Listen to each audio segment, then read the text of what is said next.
Hey, I'm Max Keiser. This is the Keiser Report. Let's check in with Stacy. Well, Max, the Fed is succeeding at what it wanted to do, according to this headline from wolfstreet.com. Dollars purchasing power dwindles to another record low. Fed is getting its wishes. So the latest data shows that durable goods inflation is at 3.3%, food inflation is at 3.4%, and the consumer price index rose 1.7% in February from a year earlier, the fastest year-over-year increase in 12 months. Right, and the government is claiming that in 2020, the inflation rate was approximately 1.6%, and they are estimating that for 2021, the official rate of inflation will be about 2.25%. Now, if we were to look at the way inflation was calculated just 20 years ago, without a lot of the what are called hedonic adjustments, what we find is that the actual rate of inflation is over 9%. So that chart from wolfstreet.com is showing clearly that your purchasing power for the money in your pocket is losing at least 10% per year in purchasing power. That means if your wages are not increasing by 10% a year, that means your standard of living is dropping. And what we have in the United States certainly is a struggle to bring in quote unquote minimum wage to create livable wages.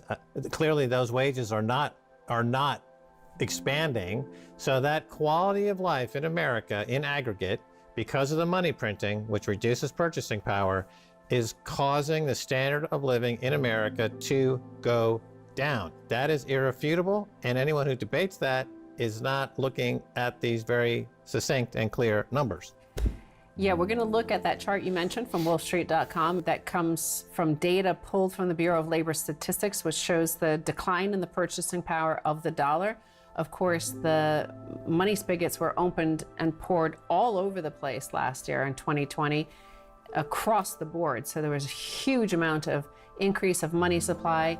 Remember, wages went up by 14% last year. Income went up by 14%, a lot from government transfers. So a lot of people got a lot of money. A lot of it, however, was dispensed through those PPP loans, which went to multi-billionaires and billionaires, and people worth hundreds of millions of dollars got to scoop up millions of dollars from the taxpayer. So there was a huge amount of money that went out.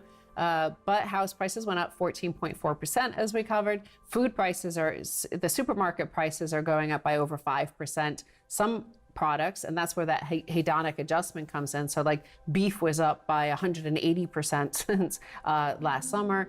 Of course, then people say, oh, the Fed academic economists will say, well, people stop buying the beef and they buy chicken or pork instead, and therefore inflation has actually gone down, not risen.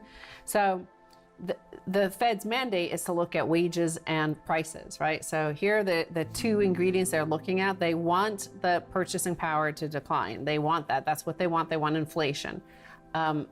And the wages are always a difficult thing because they don't want those to rise. They never want those to rise. They want prices to rise, but they don't want wages to rise. The politically incorrect term for consumer price inflation, which is what CPI tracks, is, quote, loss of purchasing power of the consumer dollar, and thereby the loss of purchasing power of labor denominated in dollars. And the purchasing power of the consumer dollar has dropped to a new all-time low in February, according to the BLS data today. So here is the chart: purchasing power of consumer dollar, index value, not seasonally adjusted.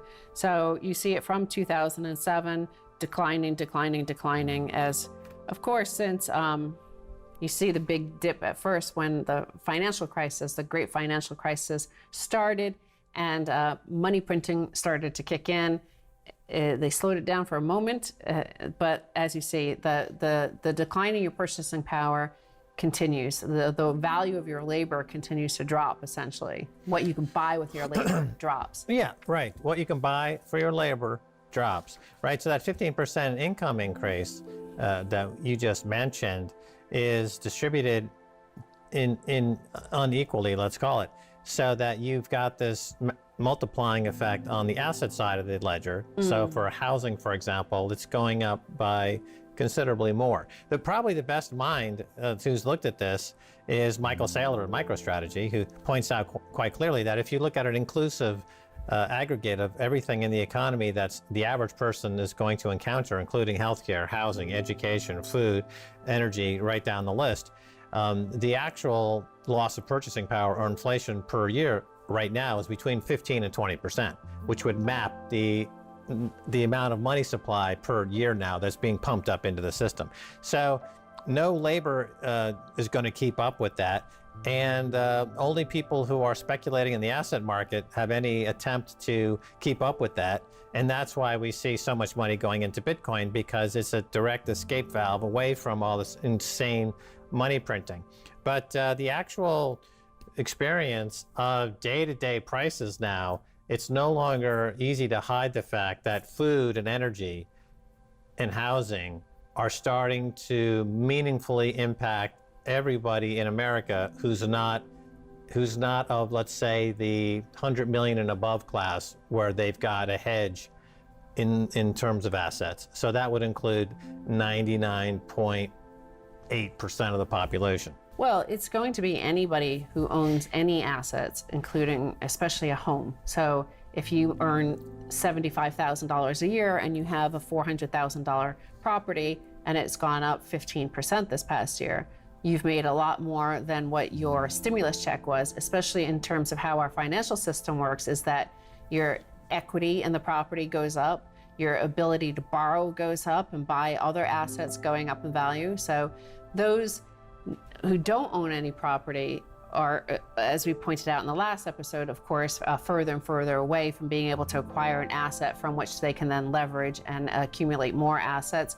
But of course, we do have the situation whereby the income went up, but your costs went down significantly because there's a rent moratorium on pretty much nationally, mortgage moratorium on pretty much nationally. That's part of the reason why house prices are gone up so much, is it's close to 14% of properties are in arrears on their mortgages. They're not paying it, but they can't be kicked out. So if this goes on for another year, and they keep on extending out this moratorium, because who knows what happens when that bill comes due. The rent hasn't been paid by some people for over a year now. So luckily, I mean, our largest landlords in America is BlackRock is number one.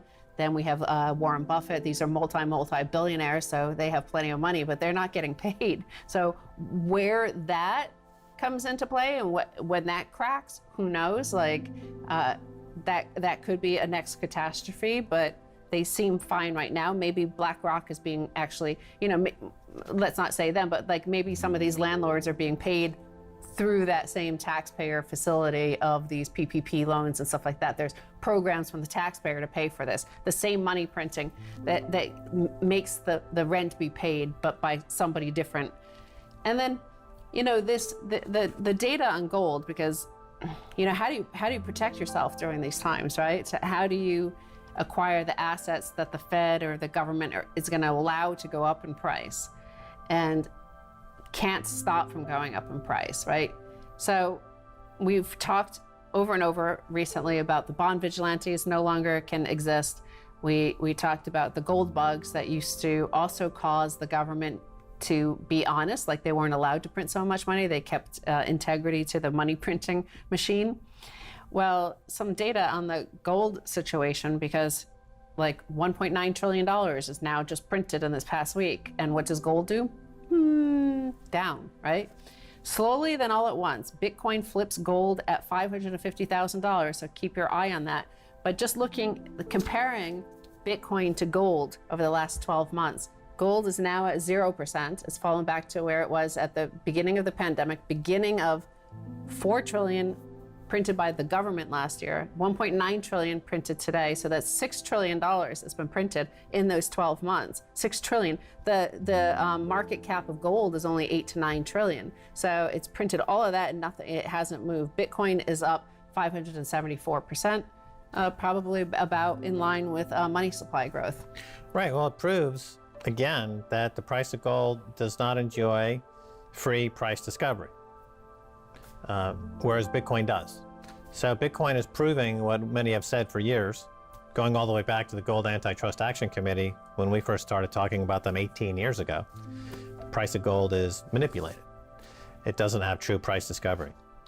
And Bitcoin does, and Bitcoin is showing you what the money printing is doing.